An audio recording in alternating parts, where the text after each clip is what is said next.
a message for my people. Nick Dad, baby. We the new label. Yeah. Come on. Yeah. Come on, son. Now this the black sheep, sticking it to him. I need a crib like I'm Gatsby. I need it. In hand, just understand my Pockets that deep. with nothing to prove. I ain't got nothing to do. When they can't compete and I got nothing to lose. You see, they told me I'm the Yes. one that What's good, everybody? Bro, time out. We're not going to do that over, but fancy watch. It's a rollie. Is it? It's a rollie. Look at you go. Rollie. Yeah. Yeah. Is that your first rollie? Yes, it is. It is. Fuck yeah, bro. I mean, in all fairness, like, Dude, I that love just- wearing this one. I do.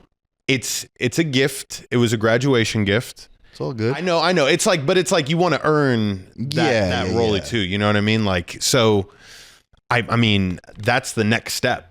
Right. Is to purchase one, because this one's like plain Jane. You know, it's just stainless steel. Dude, I know we have amazing lighting in here, but like when we fisted, the reflection, You went, oh, I was like, bro, get the fucking. what is that? Good for you though, man. I appreciate it. As someone that likes to tell people that I'm a professional fighter, black belt in jiu-jitsu, and I'm in predictive analytics when I'm out at bars, Yeah, we'll just say that you earned that one. of course. Not a gift. Of course. No, I graduated fucking college, dude. Honestly, the easiest thing I've ever done. But neither here nor there. It was still earned. I appreciate you saying that. By the way, I probably will never get myself one. If I'm not a watch guy.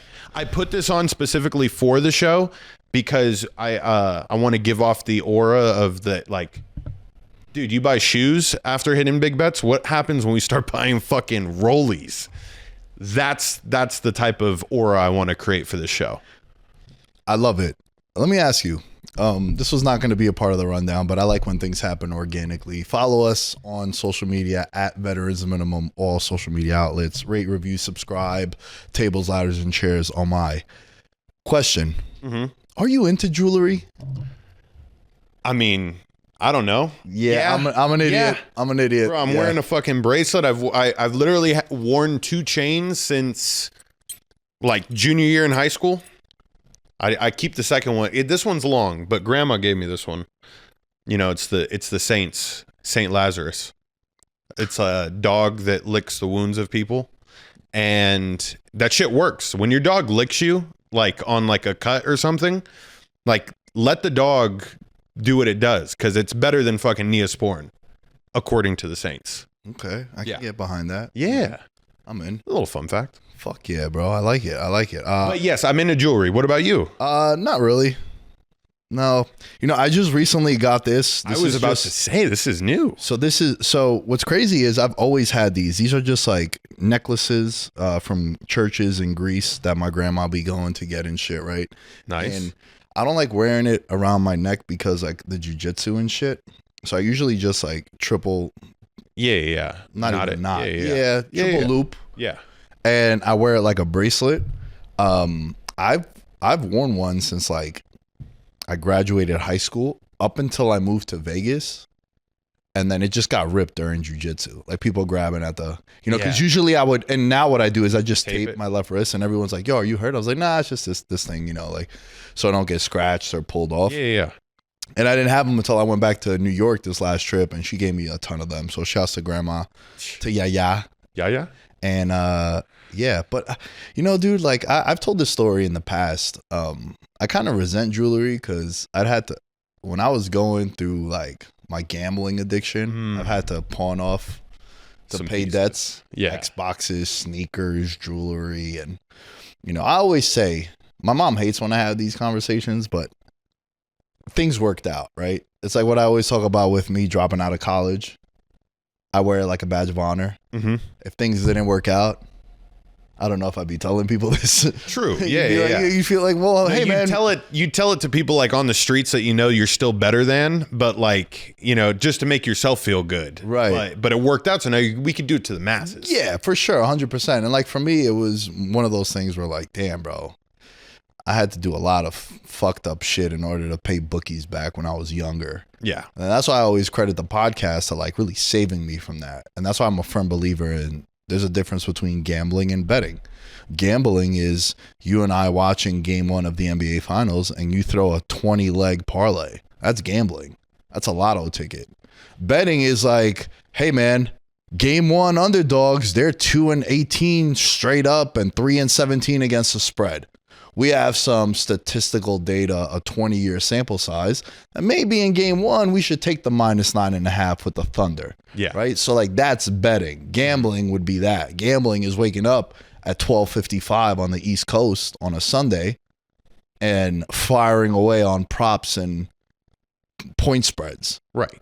Now we do Monday winners, where it's like, hey man, we could get a way better number here. Yep. Let's do that. So just a little bit of a difference. And yeah, man, I've had to do some fucked up shit in order to pay back bookies. Whoa, what's the most fucked up thing you've ever had to do?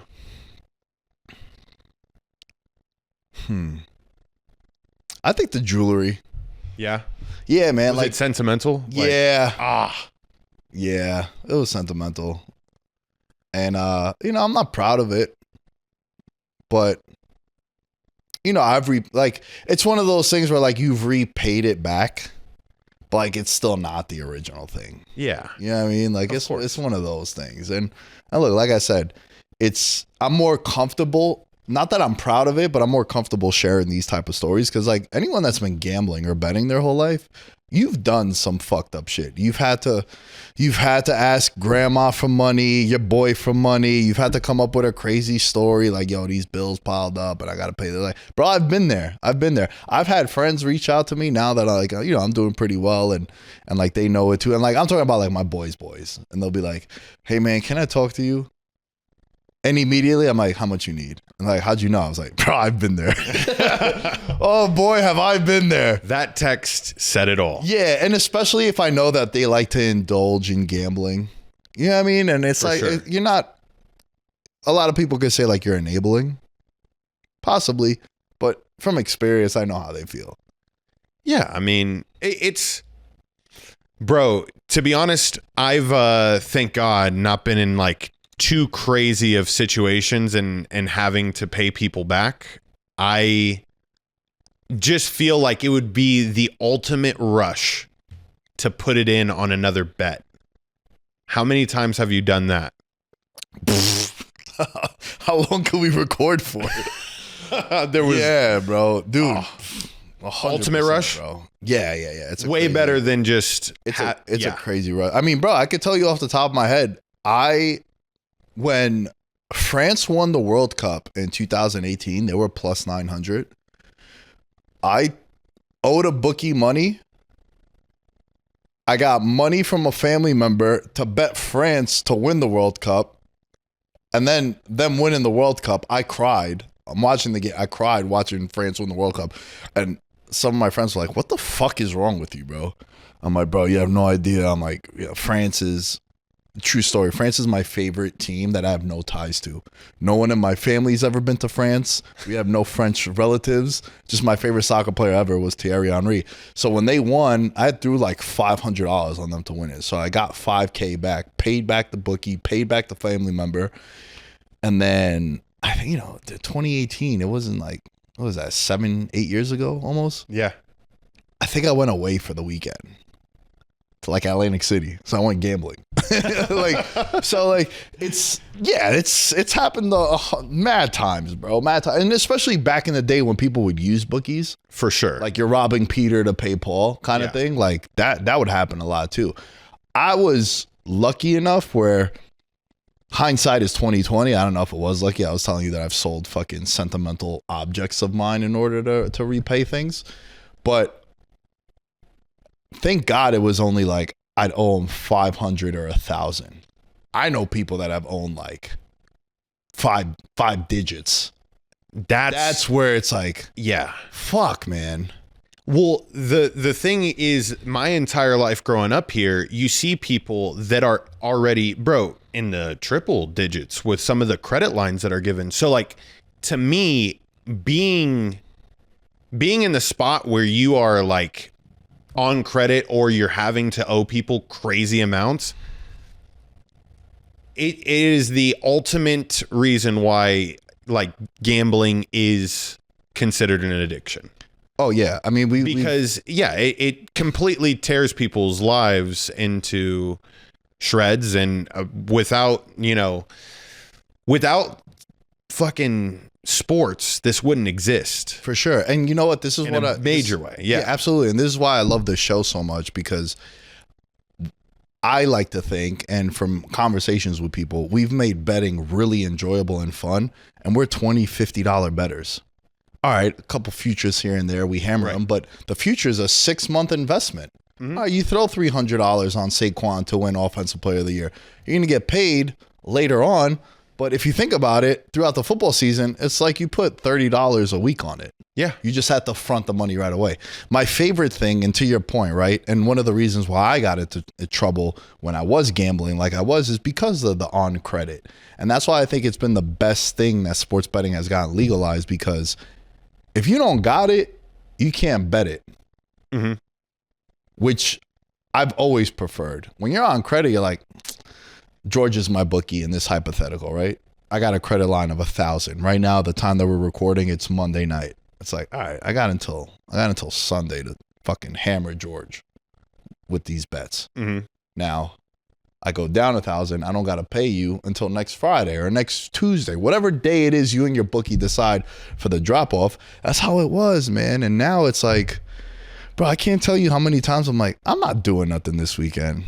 I'm gonna fire away $200-$300. Why not? Let's see. My goal is to try to double it up, but let's go. And if I lose it, I lose it. Whatever. Everything's paid for. Taxes are paid for. I don't owe anyone money. Let me just have a little fun. Now, if I have plans, I'm like, yeah, I'm gonna go out. It's George's birthday.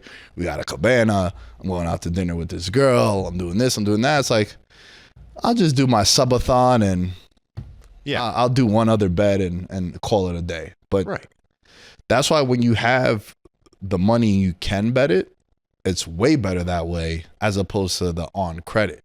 Correct. Because if you lose $500 and it's your money, you don't owe anyone the money. You fucked up, bad bets, bad beats, whatever it might be. It's part of the game. You lost $500.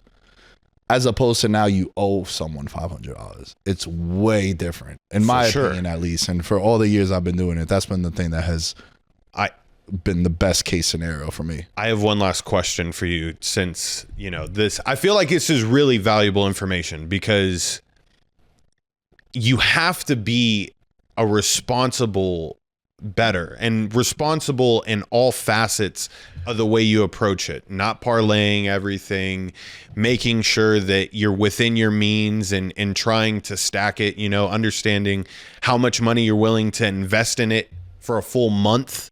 And then, work yourself backwards from that as to how much you should be betting. And my question to you is, when you get that crazy feeling and you are financially not ready to make that play, what's your go-to thing to do to get your mind off of thinking like, I should make that bet? I don't quite follow what you mean. I'll be honest. What do you like? To not place that, wild bet that would make you go negative or put you super behind on credit. So basically chasing, not chasing. Yeah. But this is just like in life, how you would handle that situation. Like, are you going to the gym? Are you I think going on the hub? Like, how do you get past that feeling? That's the tough part that people struggle with. I think people struggle with that. I think the other thing that people struggle with, and one thing that I've been doing, and I'll answer your question, it'll tie into with my response here. I think one thing that I like to do is, especially with UFC, more so than anything else, because like with UFC, sometimes we get a really bad beat and it happens so quickly where like you're chasing, right? So now I'll put in my $200, $300, $400, $500 worth of bets, and like I'm not putting nothing else in as the card moves on. So I have I might have 3 fights in a row. I got nothing on there. And then maybe I got, like, for example, this weekend, the main event fell apart. Macy Barber didn't, they showed the promo package and then she didn't walk out to the cage. She had a seizure backstage, but I had her around 3, 4, and 5. And then by finish, and I was up like $100 going into that main event. But if those would have hit, you're talking about some monster swings. You're talking about like $800, $900, because I was betting $50 on round 3, $50 round 4, $50 round 5. Yeah. So as opposed to in the past where I would get burned, is like, damn, bro, I've lost like 6 fights in a row. Guys are winning by knockout. I got them by sub. I got guys by decision. They're winning by sub. You know, my minus 400 favorite gets flatlined in 30 seconds, and now you're angry betting. Yeah. And that happens a lot too to people. So look, I can't sit here and lie to people and be like, yo, I've mastered it. I've done a really good job of being able to control it. But everyone that bets has been down and they're like, oh, I gotta get me back in. Yeah. So it happens. And especially in football, it's the worst because then you got that Sunday night game. Or you got the Monday night game. For sure. So it's like, oh man, I could get it back. You know, let me parlay a bunch of shit to the Sunday night game. And then if I'm 5 for 5 and I'm waiting there, do I hedge or do I let it ride? Whatever it might be. So there's a lot of different options, but it's, you know, work out, crank one out, play Xbox, kind of things to distract you. Go out. Yep. You know what I mean? Like Touch grass. touch grass, Go touch grass. bash guts, all that stuff. Whatever it would take for you to not do that. Could go shopping. I do that too sometimes. But let me go get sneakers instead of buying, like, you know. I haven't bought sneakers in 2 months. Bro. I'm going through withdrawals. That's crazy. Yeah. Go to Ross tonight and just, you know, it's a shitty pair. I mean, it's not one that you're going to be proud of, but, you know, hey. Got to get something to feed the addiction. Yeah. That is true. I mean, but we're talking about that right now. I just wanted to know if you had anything that like was like your go-to. You're like, I fucking watch, I don't know, funny podcast clips or like best moments from Step Brothers to get me in a better mood. Honestly, it hasn't happened a lot for me to really have a valid answer. And like I said, like a lot of times, like I'll fire off my bets throughout the week. So let me give you an example, right? During like the football season. It's the most popular time of the year, both for the show, both for the content, both for like just like general sports content. When we do Monday winners, we don't do it just because it's a second. Like I've bet on that game. Yeah. You know, maybe Wednesday when they put out the anytime touchdown props, I'll bet it. You know, I'll bet Derrick Henry. And I'll take Derrick Henry at plus 120. And then come kickoff, he's minus 180. He's the most heavily wagered guy. And you're like, fuck, man. But I got a better number on it. Remember we had a crack on the show for the Super Bowl? And this is when I think Josh might have been on that episode because I remember Warren Sharp was here. But I vividly remember that was when Travis Kelce was first dating Taylor Swift. And he was like the most heavily wagered MVP candidate. And he was like plus 800. I had bet him at the start of the playoffs at 60-1. Right. So I was like, yo, how do you feel about Kelce for MVP? He's like, can't bet it at 8-1. No way. I'm like, what about 60-1? He's like, how do you have 60-1? And then I told him, he's like, love that ticket. It's like, well, yeah, that's why during the football season, we tell you like, the number will never be higher. Yeah, bet this now. Dom, when Dom makes the clips, shouts to Dom, clip maker Dom, Monday winner is like the first clip. It got to go up. Yeah. Right? Because we don't want that video to go up on Thursday. Shit doesn't move. Like, let's get that up right away. So I bet as things go. Like, I very rarely, even with UFC, I very rarely wait until the card starts. Like, I'll fire off bets. Like, once they put the props up, I'll do it from there. Now, it depends. Like, do I like a favorite? Maybe the line is moving. If I'm taking it on the money line, is there a popular dog that no one is talking about? And, like, they're fighting a big favorite. Like, let me wait. I get a better number. So, it's all playing numbers, man, just like anything else. But I like this. I'm fascinated by, like, the betting culture, obviously. And the approaches are really interesting. And, you know, that's why I like to say we have the best sports betting vibe on the internet, and that's what this show is about because we have fun with it. It's never been a case where it's like detrimental to our well-beings. No. It's like, yo, let's punt away $20. George, put in this bet. Let's go halves. Yo, the anytime touchdown, this is the one from fucking week 11. Like, you're in on this one. I threw 50 on it. Like, it's fun. And that's how betting can be and should be. Now, there is the dark side of it too, which, you know, we'll do some future episodes with some gambling addicts and have these conversations and see if they swing us in every way. Maybe we're just not betting enough. Could be. Here's the way I connotate it. I've put in big bets. I have not put a bet in that makes me fear for the future outcomes of my life. And I feel like that's like the equivalent of like fucking fentanyl and meth combined and feeling. That can 100% be the case. Yeah, I wouldn't disagree with you. That's why I've never claimed to be a professional bettor by any means. When people ask me, so many people that meet me are like, bro, you're a pro bettor? I'm like, no, we just talk about it and my approach is professional, but I've never one time claimed that like my income is from betting. That's why I buy sneakers and like nice clothes when I do hit bets. For me, it's like the conversations about betting has made the content popular and has brought me to you know the heights that I've achieved so far in my content career.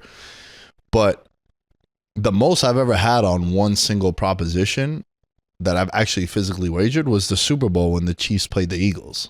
Like, I just caught that wave. I hit like 9 bets in a row, and I had like, I think it was like $2,500 I had on Chiefs to beat the Eagles, the first Super Bowl. Mm-hmm. But even then, it was like, I have yet to have that. Right? Where it's like, I got $5K on this game, and if I don't hit this, I'm fucked. I've always been, anytime I do make big bets, it's like, I hit a parlay for $1,500. Let me throw that $500 on the future. House money. And then I go into it. Mm-hmm. So like in the playoffs, I had Bills Eagles to beat the Super Bowl. That was a $4,500 game if they would have beat the Chiefs. Mm-hmm. They didn't. So it's like, goes back to what I asked on social media. What do you say? What do you say you lost? To that? How much did you say you lose? Did I lose $150, or do I tell people I lost $4,500? For sure. So we need to get somebody on the show that has crossed that line. Yeah, I mean, we know many people like that. We know many. I know, but like soft white underbelly, you know, like find somebody that's. How about an episode idea? We go to a meeting together. I don't know if you've ever been to a Gamblers Anonymous meeting. No, I want to call the hotline too. I've never called the hotline. I think we have to go to a meeting and we have to call the hotline just to get the vibe. You don't have to say anything in the meeting. You know, we could just be like, hey, we're just best sports betting vibe on the internet, baby. Whenever you guys want to get back in business, fucking watch the Whenever show. y'all want to shoot up a little bit. Podcast is free, daddy. You know what I'm saying? We're fucking out here. This is just reporting, you know? We're journalists. We're journalists at that point. Bro, can I tell you what I did this weekend, man? Yes, go. Get into it. I spent a lot of time watching Jets film. Whoa. And I have a take, bro. Last year's Jets film? Yeah, this is like 2024. Fucking the debacle, the Aaron Rodgers Jets. I'm wearing green for a reason. Whoa. Yeah, how about that? They're my Super Bowl pick this year. No, I'm kidding. Wild. I'm just kidding. Justin Fields is the prophet. So, you know, I kind of have a boner for the Rams this year. Yep. We posted it about 6 weeks ago that I love them to have the best record in the NFC. I like them to win the division. Their schedule is pretty favorable. I love Matthew Stafford as an MVP candidate. They get Devontae Adams. So I'm watching Devontae Adams film, and I'm like, damn, bro, him on this offense with McVay takes all the targets from Cooper Kupp and some. Mm-hmm. He still got it, right? I'm watching that. I'm like, bro still got it. Mm-hmm. Right? Like, he was going off. He was getting playing one-on-one. Bro, last year's Jets, you said you were watching, I'm assuming just the offensive side. Bro, they played one-on-one last year. If I was Garrett Wilson, and, you know, props to him for not doing this, but he should have just been like, all right, I understand my role. He made it very clear after the season ended, like, we got to make some decisions on who's playing quarterback and not so many words, or else I'm going to seek a trade. And the Jets were like, hey, man, he's a 23, 24-year-old wide receiver who's a top 10 talent in the league and has showed out with a lot of bums at quarterback, with the exception of last season.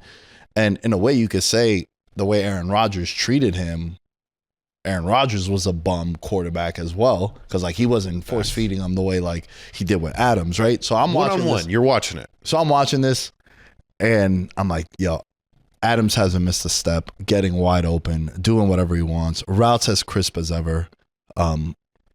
I open up the odds. You know, he's 120 to 1 to win Offensive Player of the Year. I'm not going to go that crazy. Right. But I do love Matthew Stafford for MVP as like a long shot. 7 of the last 10 winners, George, of MVP have been 10 to 1 or higher. So like only 3 of the 10 have been plus 600, plus 900 like Josh Allen last year. A lot of them are like 30 to 1, 20 to 1. 40 to 1. Gotta find it. Right? Lamar Jackson, when he won his first MVP, 100 to 1. Right? So like Matthew Stafford at 40, 50 to 1 is amazing. But as I'm watching all that, he still doesn't have a team, Aaron Rodgers. If I'm the Pittsburgh Steelers, you 1,000% got to go get this guy. I know we spoke about this in the past, but I'm watching it, bro. And you know I'm not into hot take culture and shit. I still think he's a top 10 quarterback. Watching him play, it was so fucked up in New York with like the head coach being fired, an interim guy coming in, him playing with his boy. But man, he would make, bro, 3-4 throws a game still coming off the Achilles, which I think you got to factor in too, right? Like he came off the Achilles and he's playing. For sure. So now he'll have another year where he's a little rested. He's a little wacky and kooky. He went on Joe Rogan. I was about to say, if you don't bring this up, I'm going to bring it up. Bro, they talked for 3 hours. We'll listen to those podcasts. But yo, he was on there for 3 hours and I listened to the whole thing. Not the slightest bit of football reference. No. So he could just be completely checked out. But I think he's still a top 10 quarterback. He would make 3 to 4 throws a game, bro, that were still like, what was it called? Dilfer's Dimes? Remember that segment? Trent Dilfer? Yeah, when he was on Dilfer's ESPN, Dimes. it'd be like Dilfer's Dime. Like, he would have one a week. And I would tell my Jeff friends, like, y'all have never seen a throw like this from Yeah, a bro. quarterback. Back shoulder, just fucking go balls on just like random second downs that you're just like, damn. How do you have the confidence? And then, you know, you could only do that with a person like Devontae Adams. Garrett Wilson wasn't doing that shit. And he fucking made the call. They got Tay out of Vegas and shit, they were having fun. Like, I agree with you. He has it. The question with the Jets last year, I really felt, and I mean, we're going to talk about something that wasn't them, but they didn't establish their run game early enough in games to make Aaron Rodgers' job a lot easier than what it was. He was playing like Big 12 football, throwing the ball like 40 times a game. Absolutely. And Breece Hall was one of the best backs that you could have had or wanted to have for that offense. He was going like average draft position second. Yeah. He fucked everyone. The Jets will have a lead a lot, so they're going to run the ball a lot. Yeah, there was a lot of that, right? And projected. he completely became a non-factor. So did Garrett Wilson for the most part, right? But Aaron Rodgers, 3,900 passing yards, 28 touchdowns, 11 interceptions, QB rating of 90.5, coming off the Achilles. If you're the Steelers, you don't have no quarterback. You got an alpha in DK Metcalf. You got rid of George Pickens, which, like, honestly, bro, outside of Emmanuel Sanders and Antonio Brown, every other receiver that has left Pittsburgh has been a flop. Mike Wallace, Santonio Holmes, who went to the Jets, ironically enough. Chase Claypool out the league and shit, you know? So, like, yeah, they draft and develop wide receivers, but if they stay in-house. So the fact that Pittsburgh just gave up on Pickens, I'm like, they know more, right? We always talk about how, like, they see him every day. For sure. So for them not to want him, that's very telling. I think Aaron Rodgers is still a top 10 quarterback. He still makes outrageous throws. I just think he was so checked out after, dude, they lost a bunch of games by one score also, right? Like, remember they lost to Denver and they were 8-point favorites? We didn't know Denver was going to turn into what it was, right? So hindsight is 2020. But, bro, they were in a lot of games. Mm-hmm. And it's just that it was the circus around Rodgers. He was able to get away with that with New York. He can't do that in Pittsburgh, bro. No. Tomlin's going to be like, I ain't getting fired because you're not going to be able to get me fired, bro. Correct. I've been here for 20 years. He's not a slapdick coach that he could just push him over. Right. You got to get Aaron Rodgers, bro. And I think if the Steelers get Aaron Rodgers, you're looking at a team that they can compete, bro. And agreed. And your window is kind of now. Like, Minka's 29, TJ Watt's 30, 31. They're up for new contracts. You know, you got to make noise now. You can't be waiting. But I don't think they're going to do that. There's one other team where he perfectly fits. My New Orleans Saints. It works.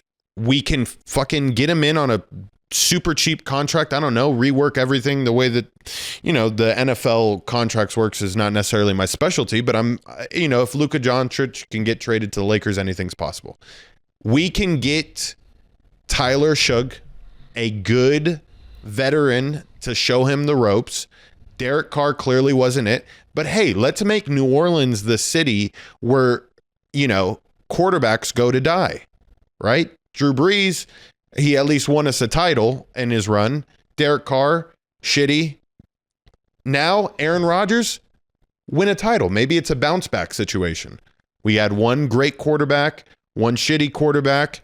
Now we get the veteran and Aaron Rodgers. And now imagine Aaron Rodgers with Chris Olave, Rashid Shaheed.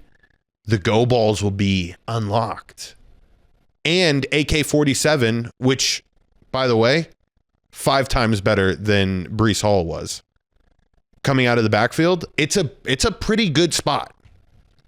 I could not picture him in Saints colors. That's like one, and I know it's not too far off of Green Bay when they wore the white and the yellow. Right. I can't imagine it. But here's the thing, right? If you're Aaron Rodgers, Kellen Moore, how is that appealing, bro? Like, how is that appealing if you Dome? But if you want to win, you think Aaron Rodgers makes them a Super Bowl contender? Aaron Rodgers currently is fucking doing nothing. Right. I mean, for all we know, he's done with football. I'm saying, Which is a very fair assessment, by the way, also. correct. Like, he might not play. I'm just saying He that. went on the biggest podcast in the world, didn't talk about football. And I know Joe Rogan's not a big football guy, but not even like an inkling Yeah. of, I still got it. I'm thinking of coming back. And the first time he went on there, like, half the show was about football. Correct. And how, like, he was on perks and playing. And then, like, Perk Rodgers became a thing on social media. And they're like, oh, bro, when he got concussed against the Bears and then came back and threw 5 touchdowns. Post-game press conference where he's just zooted. Zooted out of his Oh my God. He was blitzed, bro. He had was that fucking- like little smirk smile. Yeah. Yeah, bro. Shot me up with some good shit. Hilarious. Yeah. So, look, he might not come back. But I think if you're Pittsburgh, you can't go with Mason Rudolph. Like, Bro, how do you think I feel with Tyler Shug, bro? That's why I'm making the fucking case for the Saints over here. It works equally on both sides. The Steelers are obviously a better contender, but bro, I mean, I know we say Mike Tomlin deals with personalities, and he's dealt with personalities. Dare I say Aaron Rodgers would be the toughest test of his career. yeah, for sure. And he's had Antonio Brown, and he's had Le'Veon Bell, Yeah. and he's had George Pickens now. Come on now. I don't think he wants that headache. I know, I as much as we want to believe that Mike Tomlin is I can fix that kind of guy, some things just can't be fixed. It's like your boy that goes to the strip club and is like, I could save her. Yeah. Some can't be saved, bro. Facts. And it might That's be just the the way it case is. with Aaron Rodgers. Yo, let us know. Let us know what you guys think about Aaron Rodgers. I'm fascinated to see. I still think he got it. I still think he could be a hell of a quarterback, and especially if he goes to the Steelers. I think the way that team is built, they can make some noise. So let us know what you guys think. Patreon.com/veterans minimum. As you guys all know, we've changed the tiers. $1 and $5 tiers. You get access to the Discord. You get the betting picks. $1 just to support the boys here at Veterans Minimum as we continue to build and go into the football season. We have some crazy fucking ideas that can come to fruition if the thousands of people that consume the content, listen, watch, fucking TikTok, Instagram, Twitter, Facebook, all that. If y'all just pledged $1 a day, $1 a day, you fucks. A month.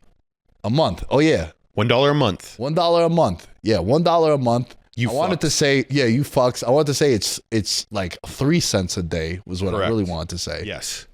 $1 a month, right? The penny's going away after this year, by the way. Yeah, so might as well have it come to us. Right. Right? Have it collect come the to penny. us.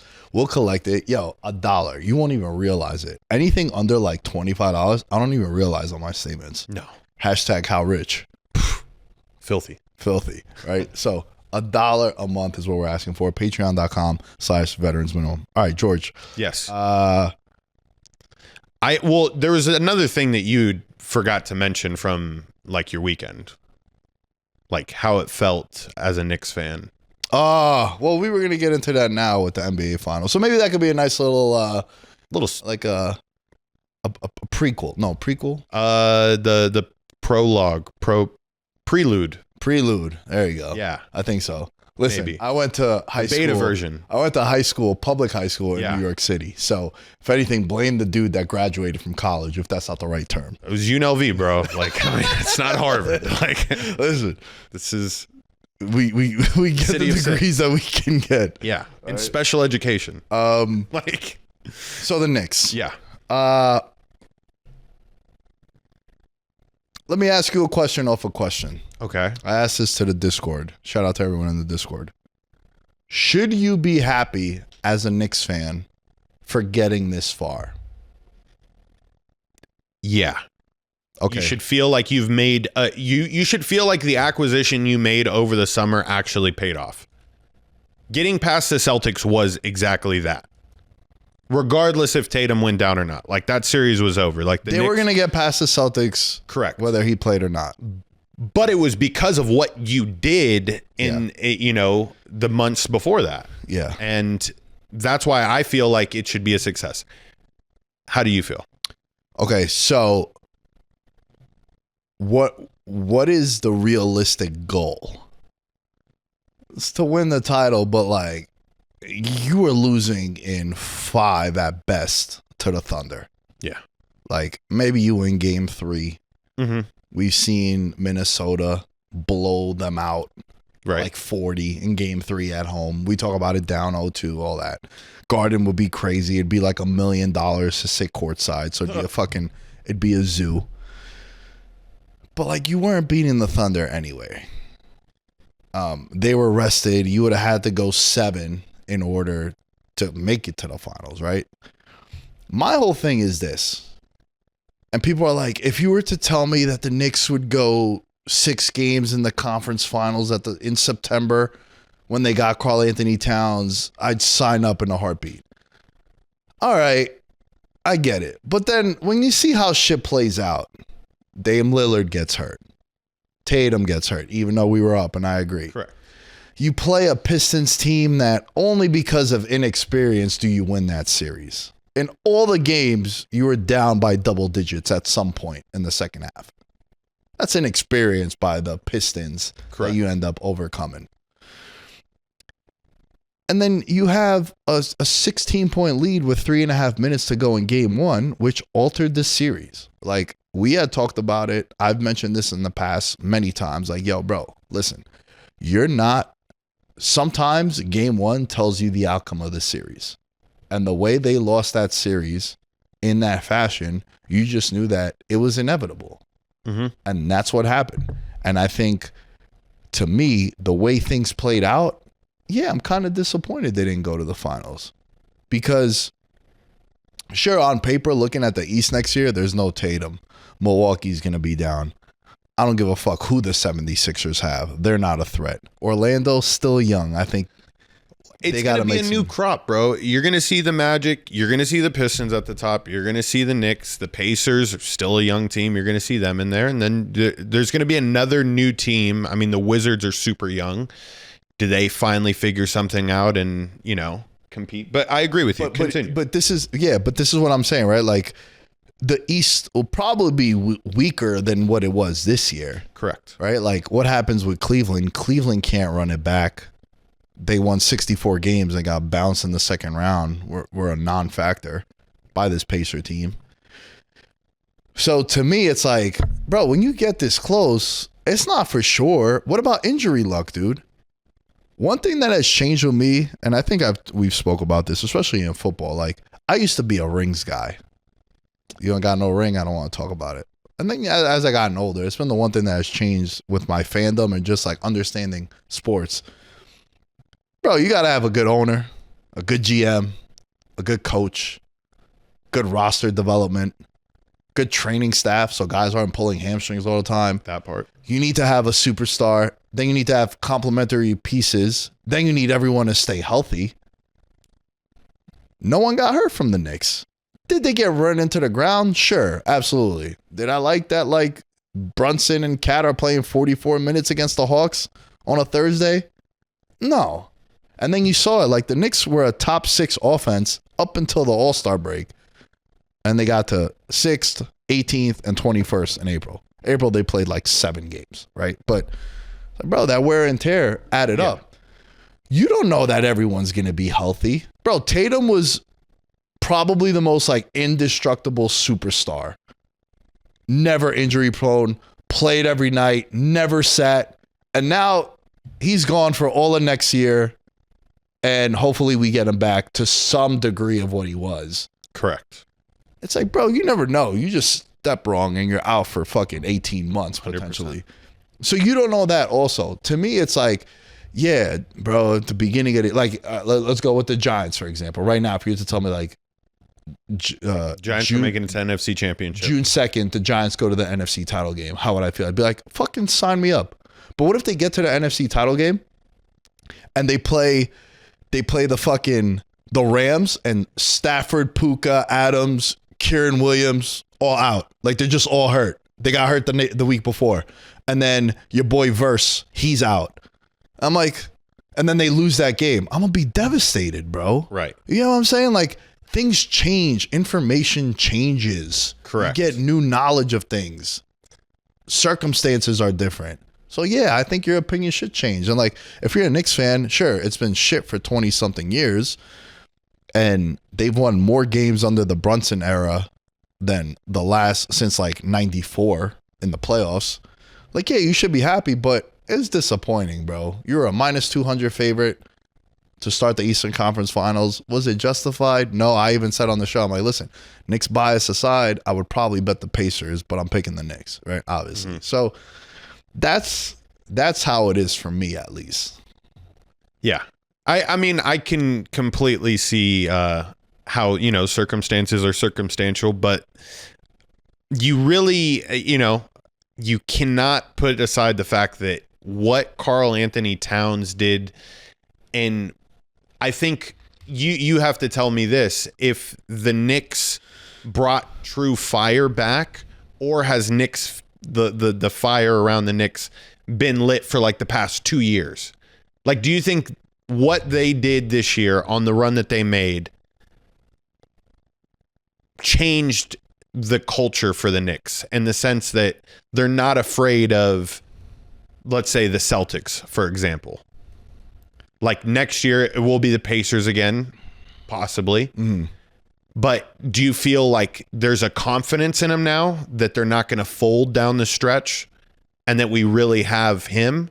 Or has it been like this for the past 2 years? No, I think it's been building. It's been building to this, right? And there's this stat going around that the last 3 representatives of the East have all lost in the conference finals the year before, right? Pacers lost in the conference finals last year. The year before that, the Celtics lost. Yep. And then the year before that, the Heat lost, right? So, like, there's been this transition of, like, trajectory, I should say, not transition. Right. And then if you look at the Thunder on the other side, right? Like, this has been a team that they get bounced, then they get bounced in the second round by Luka, and then this year they take the next steps. And you see this, like, the build to it. And then the crescendo is you're a minus 700 favorite in the NBA Finals if you're the Thunder. But when it comes to the Knicks, like, no, I think they definitely belong. I think there's a couple of things that I would like to see change. Like, for as much as I love Jalen Brunson, man, the amount of times that he just gets the inbound and, like, no one else touches the ball and then he hoists up a shot with 3 seconds left, it's pretty frustrating, especially when it doesn't go. When it does go, you're like, you love it. Obviously, it's one of those like, no, yes, right? Like, that shit happens all the time. Yeah. And then you just look at it like, have you just hit your ceiling with Thibodeau? Right? I personally, I don't want them to make any crazy trade. Like, I'm down to run it back, but maybe trust your bench a little bit more would be cool. Yeah. That would be my preferred thing if I'm the Knicks and if I'm the organization, because you were 2 games away from the NBA Finals. If Halliburton doesn't hit that shot in game 1 and Naismith doesn't go absolutely nuclear on you, you're looking at it as a way different series, right? For sure. Because I think if they win game 1, they win game 2 also. Mm-hmm. I'm not one of those like, oh, if you take away one game, give it to the other team and like everything else will play the same way. No, like I think the Knicks are probably up 3-1 going into game 5 as opposed to being down 3-1. Correct. So that's how I feel about the Knicks. Like, last thing I'll say, and then we'll get into this NBA Finals preview, and we have a lot of fun topics within this. The appeal with Brunson also is because he took that massive pay cut. He signed a 4 for 156 as opposed to like 260. Yeah. He left like 111. That's why he's such a god figure in New York. Mm-hmm. So he should have a say in. If I take that much of a pay cut, bro, I want to know what you're building around me. For sure. I'm doing the team a favor. It's like when it's like if Pat Mahomes was to be like, yo, shave off 20 million somehow. But is it to bring in? It would only be for an offensive lineman. But yes. But like, what do you think would complement Brunson more than what he already has? I think it's what and this is somewhat of a tease of what we're going to get into. It's like, if this finals proves anything, it proves that depth matters. Yeah. Superstar culture is kind of gone in the sense of like, you can't just load up a solid 5, like, and the NBA has always been like this, but this finals maybe is going to start a trend where, you know, they spend that 100 million or 111 million that they're saving on Brunson on reliable pieces to come off the bench. It's that, and then I also think that when you look at the organizations, they bought low on guys that ended up blossoming, right? Like, they got Siakam for nothing. They got Halliburton for Sabonis. Like, Sabonis was the biggest, like, oh shit, Sabonis was, because I always like to judge trades. Like, even when I do fantasy football trades, I always tell people, like, did you get the best player in the trade? If you did, then I like the trade for you. Yeah, you won, right?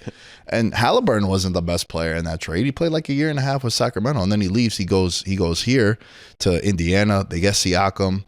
They draft Nembhard. Miles Turner's been a staple there forever. And then from there, it's all free agents. Like, they got Naismith for nothing. TJ McConnell, barely anything. Obi Toppin was a former Knick. He had some monster games against the Knicks. Revenge narrative. So it's building the organization the right way. And then when you look at the Thunder, it's like, all right, you have the MVP. So you have a bona fide superstar, top 3 player in the league, according to this year, best player in the world. And then you hit a home run with Chet, even though it's a high pick, right? Like, bro, 3 years ago, they won 17 games. Yeah. And the Pacers won like 23. Like, they turned it around quick, but they accumulated assets. And then guys took the next step, like a Dort, like a Williams. And then you have Hartenstein that you steal from the Knicks in free agency. He's balling. You get a vet like Caruso in the trade with Giddey.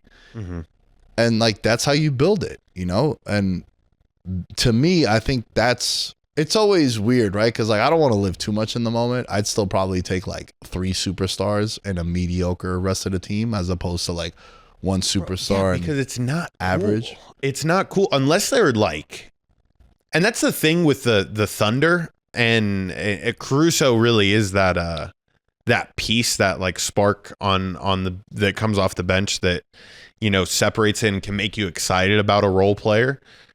But it's just not flashy, and you just hope that they bring that spark. Like, if you're a bench player in the NBA, there's a thing that you need to have, and it's like that fuck you attitude, that when your starters shit the bed, you got to be able to, you know, clean up the shit with your energy and your effort. And those are the things that, as a, you know, NBA front office, if you don't have a grading system on how to find players like that, like both Indiana and the Thunder have those players. Yeah. And that's why they're here. And then, you know what else I've been thinking about, bro? Like, Rick Carlisle left Dallas because him and Luka, it's one of those like unwritten stories where like, if the superstar don't like you, you're going to bounce, right? So he goes to Indiana, and this is the kind of team that he's always wanted. And if you think about it, when he won the title with the Mavericks, the team wasn't as explosive and as quick paced, but it was a lot of ball movement. And then they had Dirk at the end of games, right? Where like Halliburton has been unleashed with the Pacers. Siakam has played really well with the Pacers. Even though, he won a ring. He was like 21-7 when he was with the Raptors in 2019. But it goes to show you that like the right system for a guy can really unlock him too. Mm-hmm. And then with Luka, it's like, do I want a guy that's going to have a 39% usage rate? No, I'd rather have a guy that has a 22 and everyone gets involved. It's funner to play with that guy. Right. I'm sure everyone has played pickup basketball with that one dude that like, oh my God, I got to play with fucking Mark. Because Mark's just going to dribble, host up, don't play no defense. Yeah. You get a rebound in Stays between three bitching people. about not getting He's the like, ball. yo, Yeah. come on, swing it. And you're like, fuck, man. But he's wide open, so you got to give it to him, right? Like, everyone has played like that. That's why, like, it's been fun. It sucks that it happened against my favorite team. Like, the Pacers are a fun watch. When they get going, bro, the team hits a three on them, and then they're already inbounding the ball, quarterback throwing it down the court. Like, that shit is fun. They're explosive.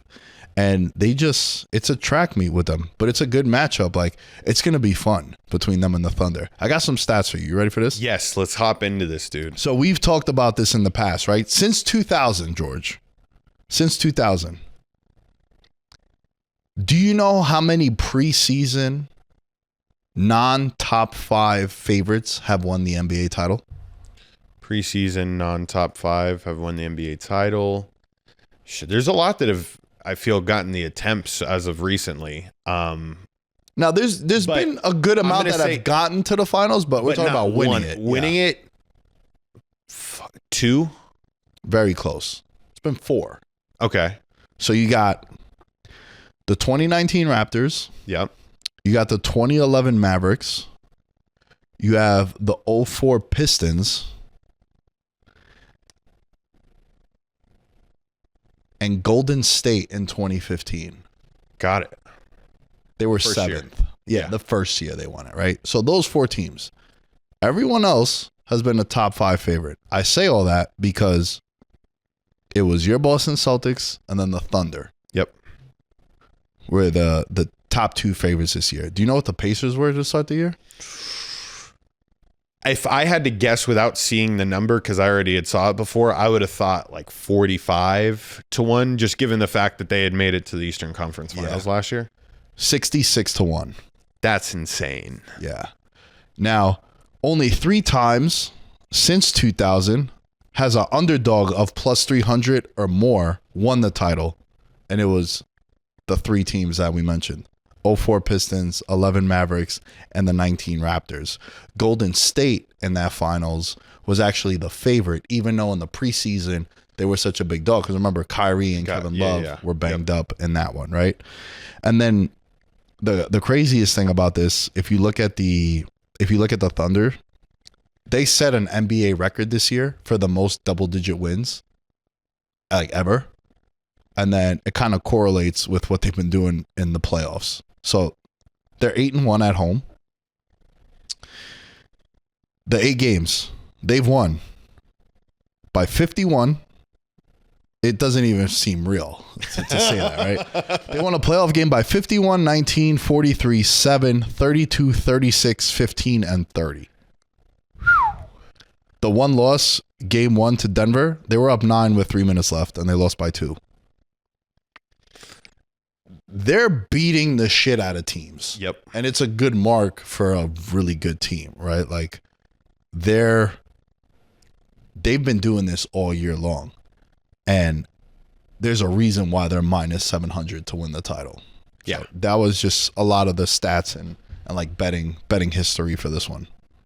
I mean, Nick, when preparing for this NBA Finals preview, how difficult was it for you to be like, is there any way that you can bet facets of the Pacers that makes sense? Or would you be a fool if you put any money on the Pacers in any sort of circumstance? Because the way that the Thunder beat people, it's like embarrassing people. So like even putting in player props for players on the Pacers when you're going against one of the best defenses that the NBA seen in a long time, like in what world can you make a bet on the Pacers? That's the part that I'm struggling with here, because I also don't want to fuck up And I'm grateful that Indiana doesn't have like a bona fide superstar where we'd get the, what I would now quote, the Patrick Mahomes effect that we got this past year, where it's like, hello, the Eagles, best roster, fucking crazy talent on the team. Don't miss out on it. But we're like Patrick Mahomes. Yeah. There's not a soul on that Pacers roster that makes me go, oh, let me put my money on him. Like this, No, I want to be proven wrong. I want it to be somewhat competitive in some of these games, but there's a good chance that we don't see a competitive game. Even if the Pacers go crazy, I don't think, when the Thunder got their ass whooped by the T-Wolves at home or on the road, like, it was bad. It wasn't a close loss. So it's weird, right? Because, like, as you were talking, I would say, oh, the Thunder are young. Maybe that could be That's what you have to. Okay. Let's put ourselves into their shoes. Because, like, here's the thing, right? Everyone I've asked it in the Discord, and I got 6 laughing emojis when I said, is anyone picking Indiana or giving them a chance? And it's just like no one's giving them a chance. And then, of course, with the betting odds, like, history tells you, like, it's probably not going to happen for the Pacers, right? Correct. Be happy you got here kind of thing. Like, do you take the Thunder -1.5 games at -220? Could do that. Do you take them -2.5 games at +140? Do you take them to win in 4 at +400, to win in 5 at +225? That's like the only way you could bet this kind of thing. Agreed. They played each other twice this year. They beat them both times, the Thunder did. And in one of those games, SGA had 45. Talked about it a couple weeks ago. I feel like he's the safest bet to get 30. Now his point totals are like 33.5. Curious to see what they do because, like, Nembhard, Naismith, they've been pests. They've been annoying. Like, I saw what they did to Brunson, but Brunson's like an undersized guard, and now SGA is playing with a lot of swag. And then also the Thunder have everything: rim protection, a bench, get steals. Yeah, Lou Dort. I'm expecting him to probably guard Halliburton. That's what I'm thinking. Maybe Siakam. I have an interesting stat for that one. Okay, tell me. Every time that Halliburton has faced Dort, Halliburton has averaged only 12 points per game, the lowest versus any team in the NBA when that happens. But Halliburton, and I gave him offensive props when I said he was better than Anthony Edwards last show because he does have it in him, but I just think this Pacers team is built and constructed in a way that if they get 30, they get 30, but, everybody's going to average right around 20. You know what I mean? Yeah, no, that's really interesting about Dort because Dort, like, remember all those years in the NFL where people would be like, dude, how did Russell Wilson never get a single MVP vote? It was the same thing with Dort. This is the first year that he made All-NBA, I believe it is. Let me just check that as we do. Because he's definitely made all defense teams. That's what I mean, all defense. I think this was the first year that he made it. No way. Yeah. That'd be pretty crazy. I thought that was a shoo-in. He has been shooting the ball a lot better. All NBA defensive first team 2025. He didn't make it any other year. This is the first time. But it was one of those things where it was like, bro, he's probably the best perimeter defender in the league. How is this the first time? Yeah. So that's shocking to me. Yeah. And now with this take, this is interesting, right? If he's going to be on Halliburton career lows of any team is against the Thunder when Dort is on him. He's gonna like that opening line. I mean, this is a spot to bet some more like negatively on the Pacers. You can take that Halliburton under late because I figure people like right now it's probably at 18.5. That's what it's been hovering around the entire playoffs. Maybe before game 1, there's a boost in that. You could play the under. I mean, I just don't think that that's the Pacers' best way of attacking the Thunder is having Halliburton go off. He's not going to be able to. That's something that I'm going to be monitoring. I mean, just fucking maybe that's the play. Just roll it over. Halliburton unders. Yeah, it could be. Who knows? Could be. Who do you think Siakam matches up with?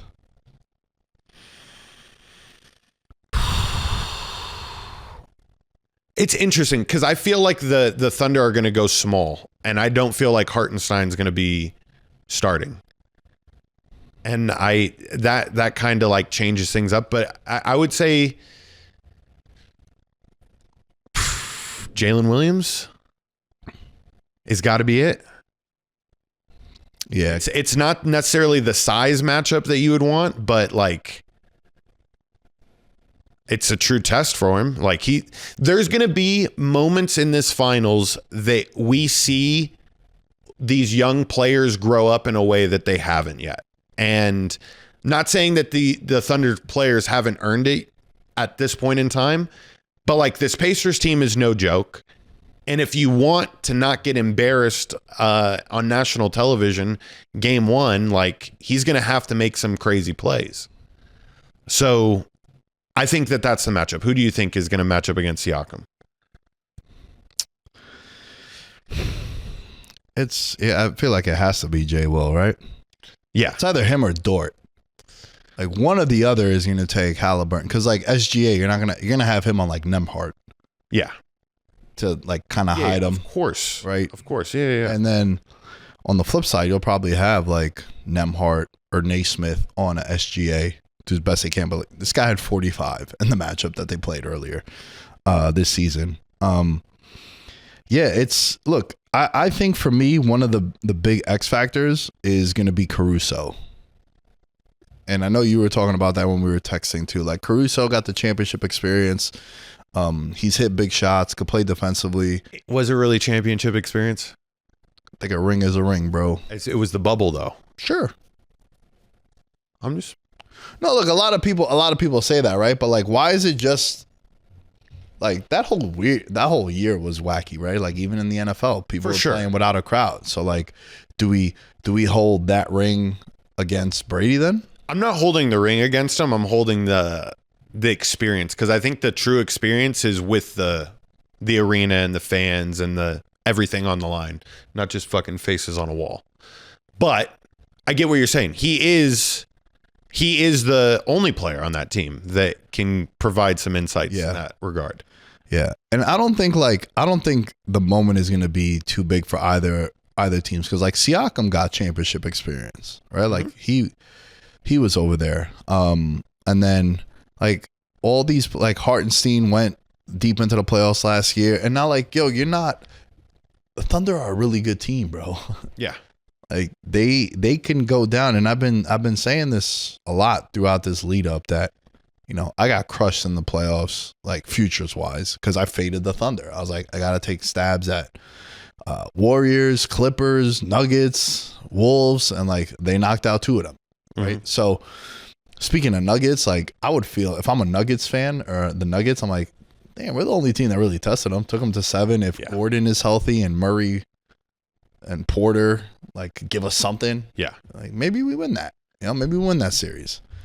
I mean, just to stay on that, the way that the Nuggets played the Thunder, and it's so anti what the Pacers game plan is, but I think there is something there. And I think if you can ebb and flow between your run and gun pace, like I just feel like the Thunder are too good defensively, and they know all those tricks on how not to get beat on fast break defense. And I think a lot of this series, if the Pacers do want to win, is going to come down to half court offense. I think you have to, when they zig, you zag. And that's the type of mentality instead of being good on good. Damn, I'm trying so hard for these Pacers right now. But it is tough to find a way that they're going to get this done. But study that Nuggets tape for sure. Nah, for sure, man. You know, there's a bet that I like, but like, you know, it's the only thing that could be a plus number. Like, do you think so? To make a case for the Pacers, it would be like, yo, they haven't played a team in the playoffs that could run with us or runs like us. Right. So like, can the Thunder win it in 6? And you get plus 450? Thunder to win in 6? You know, like, it would be a stolen win and just take care of the business at home once. Yeah. And like the other bet that you could make is like, Thunder win game 1, then win the series minus 300. But it's hard when you have a minus 700 favorite. It's almost unbettable. Yeah. Like, I'm really upset at myself that I had a Timberwolves and Knicks future to win the finals. And before the conference finals, you could have got the Thunder at minus 130. How good would that look now? Yeah. We talk about futures. If I made that bet 2 weeks ago, I'm holding minus 120. Now it's minus 700. That's why futures are good sometimes, because like the things that would do to be holding minus 120 right now. Correct. So that's why sometimes it's important to hit the futures when the number is right in this example. Right? I'm holding a Wolves 17-1 and I got a Knicks 60-1. The Wolves one I had posted about. The Knicks one was just a homer pick right before they played the Celtics. That's when I made both bets after the first rounds had ended. And then you're looking at the 4 teams left. You had the Thunder at minus 130. It's like, I should have fucking bet that. So I'm constantly learning as well as we're evolving in the space. So I don't know, man. It's hard. I think it's gonna be a fun series, like from a basketball standpoint. I know people are like, yo, it's no big markets. It's gonna be whack. All right, cool. But I think like if you love basketball, you'll be tuning in. Now, For sure. The people that are like super casuals, like no, like there's some people that might not be able to tell you who's in the finals, and when they find out, they're like, "What the hell? How?" So, yeah, I think I had to make a play. Thunder win game 1 and then win the series minus 300. But if you can hear the tone of my voice, it's like yuck. Yeah. Any pull up the MVP odds? Is it Shea minus 300? Very close. Oh, actually, that one could be way off. Sorry, minus 600. Oh my God. Yeah, that's one that I think you might be able to steal, right? Because nobody else is minus money on the team. I mean, bro, it's like this guy gets 30 every night. I know it's gonna be tough. Like, it's not even worth it to bet like Halliburton at plus 700. Just take the Pacers at plus 550. Like, it's not really that. Yeah, drastic of a difference. Because you would feel like such an asshole if the Pacers win the series and you didn't bet the Pacers to win the series, but you bet Halliburton because you want to get $2 more, and then Siakam wins. Yeah. And you're like, oh, well, what the fuck, right? And, anytime something is voted on, it could be weird. Because, like, Siakam won Eastern Conference Finals MVP, which I don't really disagree with. But, like, Halliburton is the main focal point, main everything for that team. For sure. So it's like when the Super Bowl, you get built in the Jaylen quarterback Brown situation last year. It's like, it's like the quarterback situation. It's like, it's just going to get priced into it. So, yeah, man, are you excited for the finals? You could be honest. No, I am, because I think there's going to be one thing that you had highlighted earlier of like the Thunder are a young team, and what the Timberwolves did in that game 3 was out physical the shit out of them. Like the intensity was turned up to 1,000, and they set the tone of the way that fouls were called in the game. I think if you're Miles Turner, you got to channel some inner, Rick Smits and start just throwing some damn elbows down low. Hard fouls, getting the game set and dictated by your physicality, not the Thunder's physicality, which they do a very good job of. And don't be afraid of the whole free throw merchant thing. Like for a team that likes to run and gun and could shoot the 3 ball well, it goes in their favor. So like there's my favorite part of this NBA Finals is just going to be cheering as hard as I can for the underdogs. And then when they're down by 20 at halftime, being like, well, this is what I expected. So like I'm excited for the first half, really, in all these games. I don't think there's going to be any epic comebacks like how the Thunder gave up against the Nuggets and how the Pacers have continued to do in every single series this NBA playoffs. So I want to be wrong about that, but I think, I'm being...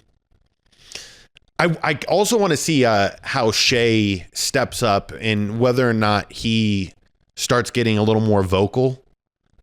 Like, I think that's the part that I'm missing about that team is that they don't necessarily have like that oh, that's the motherfucker on that team that is going to get in your face, you know, and start getting the crowd amped up. That Russell Westbrook level of, you know, enthusiasm. Maybe the finals brings it out of him. I don't understand, Nick, and this is a question that I need to know from you. If you were in an arena with 20,000 people screaming your name, would you be able to keep like a straight expression on your face? Or would you go fucking, like, let's fucking go. Like, I would find it impossible not to be the second person. Yeah, you know what? I think, I don't know how I would react. I'd have trouble. Bro, you know what I was thinking about, dude? Traveling back from New York. The fact that these dudes take flights and then gotta go play. Bro, I was out of commission for like 2 days. Like mentally, I was going through the motions. Right. Now I get it. They're on chartered flights, first class, totally. But you're still fucking 30,000 feet in the air and shit like that, or whatever it is. For sure. Or fucking, you know, like you're traveling, you just played a game. Now you got to fly cross country and play time zone. Like between that and being able to keep your composure in front of 20,000 people, I think that's what makes you the 1% of 1%. Correct. So I don't know how I would react, bro. I as a superstar in the game, like Tyrese Halliburton does it, obviously. Like we've seen the big moments up until this point. He likes getting into it with the interactions of the crowd. But like this Thunder team just seems so like Boy Scout like. Like they're just so like, they're Eagle Scouts. They're all Eagle Scouts. Nobody really seems, aside from Lou Dort, that they have like an edge. And that kind of upsets me. Yeah. And I think the Pacers got to exploit that. Well, I think the Thunder roster is just fucking assassins, though. They beat you in way different ways. They're the youngest team, right? I saw you had that in the notes. What, 26 years old is the average? Yeah, they're the youngest team in shot clock era to ever make the NBA Finals, which is crazy. 26. They're 25. It's 26 years of age average for both teams, but the Thunder are 25, which is crazy. Yeah, and look, bro, I'll say this again, and we'll end with this. We don't know what's going to happen over the next 5 years. The team is really young. This could be a new Golden State. Like, I know we've said this about the Celtics, you said this about the Nuggets, but like, this one is way different because like, they're so young and a lot of them are on good contracts or they're not due for a couple of years. So you could keep this core and you have a bunch of assets where like, bro, I don't think it's going to happen, but like they could put a deal together they could win the title and then put a deal together to get like a Giannis. Mm-hmm. Like they have, like Sam Presti has accumulated a lot of good players, good talent, and then he still has all the draft picks. And you never know. Like the Thunder, they win the title next year, they'll have 50 primetime games. Mm-hmm. And then if they win the title again, now they've won 2 in a row. You're in rare air. Like not many teams have done that. And you just don't know, bro. This could be something where like SGA wins MVP again next year.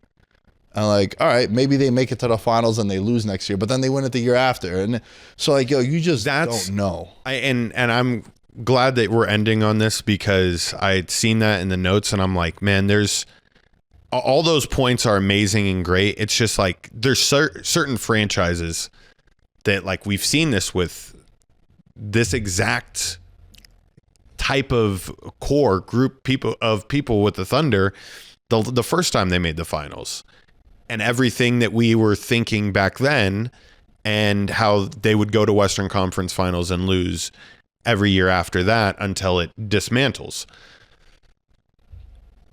It's so you have to be so lucky. And I think I'm grateful that, you know, you're putting the D word out there and saying that, you know, maybe this is the dynasty because now we'll have the clips, but bro, it's just there's too many factors. 100%, right? Like I made the same case about like why you shouldn't be happy if you're a Knicks fan.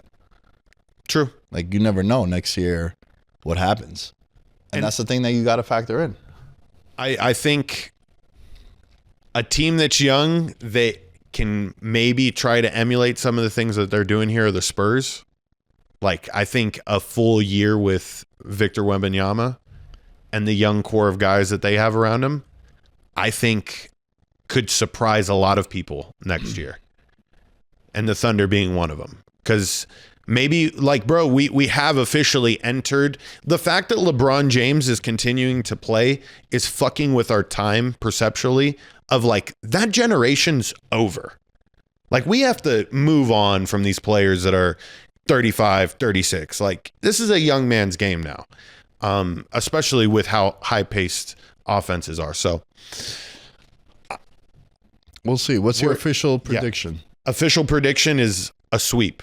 I predict that the Oklahoma City Thunder not only win every game, but I think they do something that's never been done before in NBA history. And I think it's, and I don't quote me on this, but when it comes out, that would be dope to see if they win every game by double digits. I don't think that's ever been done before. Yeah, we'd have to check. In a sweep.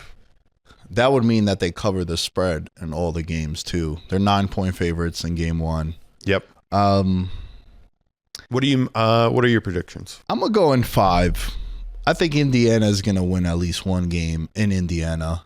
If they split, like if you're a basketball fan, you would want to split. I think that'd be dope. Because now you're like, all right, OKC, let's see you now back against the ropes. Yep. You know, I wish we would have saw that happen. Even though they went down 2-1 against the Nuggets, I would have liked to see them lose game 5 and then go to Denver for game 6 down 3-2. Because now it's like adversity. Let's see how everything is cool when you up. Let's see when you're down, how you react. But I'm going to go in 5. I think OKC in 5. And if you trust George and I, if you bet both of those, you could come out a winner on the propositions. So let us know what you guys think. Thank you for rocking with us. Remember, Patreon, $1 a month is all we're asking for. Patreon.com/veteransminimum. The only show for the week. We'll be back next week, and I have a special guest on the show. And yeah, thank you all for listening. George, where can they find you? If you can find me, you win, brother. That's the game that people got to play. At Veterans Minimum. Just find us over there, and we'll catch you guys next time. Peace. I'm a gold medalist, bronze like your medal is. So many deer in headlights, but it's bedtime. Hear that supper bell, main course, be the venison. Dab. Most dangerous game. Either kill or be killed.